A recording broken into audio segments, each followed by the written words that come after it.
Hi words Pushpa trailer మాత్రం ఒక రేంజ్లో ఉంది. ఎలివేషన్స్ ఎక్కడా తగ్గకుండా సుకుమార్ గారు అల్లు అర్జున్ గారు ఒక రేంజ్ లెవెల్లో చూపించారు. బాబా చాలా సూపర్గా ఉన్నాయి.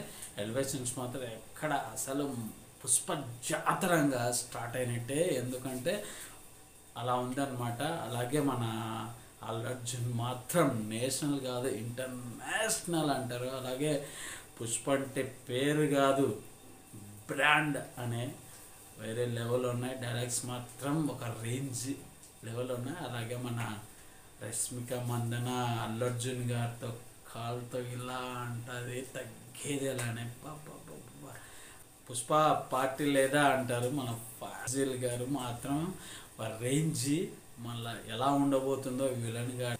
అలాగే శ్రీలీల మంచి ఫ్లోర్ మీద ఒక స్టెప్ వేసి అలా జమక్కని స్టార్ లాగా వెళ్ళిపోయింది శ్రీలీల. అలాగే అల్లు అర్జున్ కాంబినేషన్ ఎలా ఉంటుందో అంటే స్పీడ్, ఇంకా ఫ్లోర్ అనేది ఇంకా బద్దలైపోతుంది. థియేటర్లో ఎలా ఉంటుందో ఏమో పూనకాలే. బ్యాక్గ్రౌండ్ మ్యూజిక్ మాత్రం వేరే లెవెల్ అన్నది, చాలా సూపర్. ఎలివేషన్స్కి కరెక్ట్ బ్యాక్గ్రౌండ్ మ్యూజిక్ బాగుంది. అలాగే సుకుమార్ గారు ఎక్కడా తగ్గకుండా తగ్గేదలని అల్లు అర్జున్ గారిని ఒక రేంజ్లో చూపించారు. ఓవర్ ఎలివేషన్స్ మాత్రం ఎక్కడ లేదన్న. ఫైట్స్ ఏంటి, ఆ జనాలు ఏంటి, ఆ ఎలివేషన్స్ ఏంటి, ఇంకా అల్లు అర్జున్ ఫ్యాన్స్కి మాత్రం ఇంకా పండగే పండగ.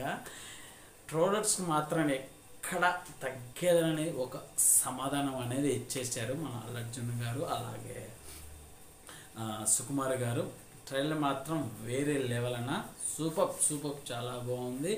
అలాగే పుష్ప 1 ఎంత హిట్ అయిందో పుష్ప 2 అంతకు మించి అవుతుంది. నాకు తెలిసి 2000 కోట్లు అయితే పక్కా అనుకుంటా. ఓపెనింగ్ అయితే 200 కోట్లు అనుకుంటా ఓపెనింగ్స్. ఎందుకంటే డిసెంబర్లో ఏ మూవీ లేదు, ఇది ఒకటే ఉంది.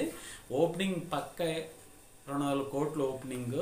ఓవరాల్గా అయితే నాకు 2000 కోట్లు అయితే పక్కా కలెక్షన్స్ వస్తాయి అనుకుంటున్నాను. రికార్డ్స్ మాత్రం తిరగరాస్తుంది, ఎందుకంటే అలా ఉంది ఓప్స్. ఓవరాల్గా ట్రైలర్ మాత్రం ఒక రేంజ్ లెవెల్లో ఉంది.